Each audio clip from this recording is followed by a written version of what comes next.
So, all right, so as a news guy, when you're covering stories like this, obviously you as a progressive, you believe that gay people should be equal and there should be gay NBA players and all that stuff. You say so. How do you balance between that and then the people, the Bible thumpers, and we're going to get to some of that in just a second, but I want to lead the clip by how do you decide to present something in a somewhat fair way when you pretty much know what you think about it and Right. want to argue for equality? Well, I try to educate people about their religions because nobody ever reads the actual books, right? So, and I don't want to be too denigrating, et cetera, because I know a lot of people of faith. My mom is a person of faith. She happens to be Muslim, right? But, you know, but I love her and I get that it comes from a good place for a lot of people, but they just don't actually know what's in the book. So in the same verse in Leviticus that you shall not lie with a man as you lie with a woman, it also says you shall not eat shellfish.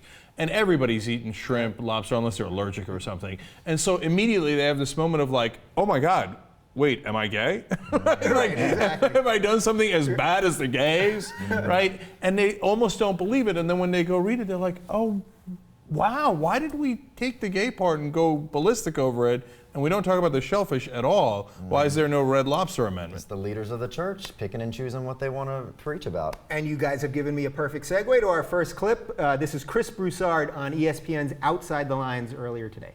I don't agree with homosexuality. I think it's a sin, as I think all sex outside of marriage between a man and a woman is. And LZ knows that. He and I have played on basketball teams together for several years.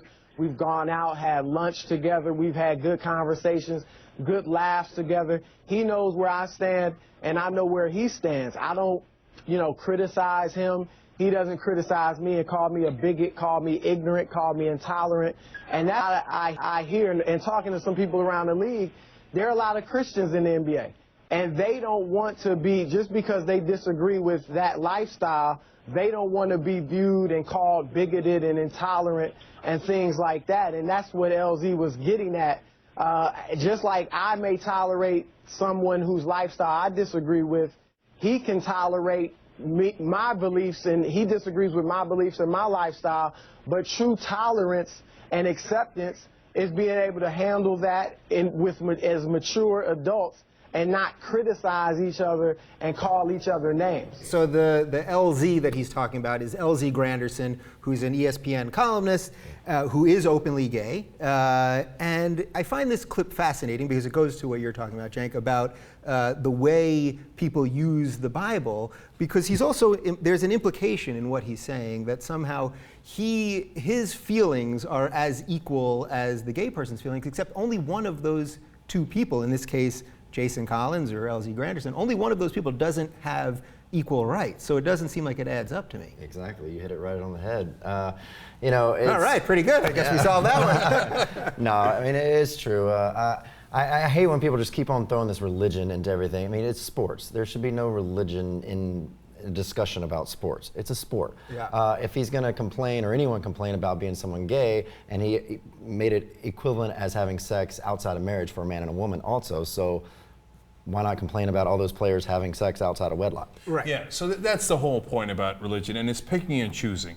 Because if you wanted to actually follow the rules, everybody would be guilty. Like, premarital sex is just as wrong in the Bible. Is there a big question about, like, hey, we had our first player in the NBA who had premarital sex? No, everybody in the NBA, except for AC Green, has had premarital sex. They're having premarital sex and postmarital sex in the NBA, I'm right, pretty sure. and that's worse, right, if you're following the rules. But Right. we have not taken any of those people's rights away. Exactly. That's exactly it. And look, unfortunately, a lot of people use religion for discrimination, and it's happened throughout history. So they don't, and I mean, look, on sports, are you kidding me? Touching pigskin is against the Bible. That's an abomination. So there goes the entire NFL, right? Yeah. But they don't choose that. They don't choose the shellfish clause. They don't choose the premarital sex or the divorce clause. They choose to discriminate against gays and use that part of the Bible because they want to discriminate.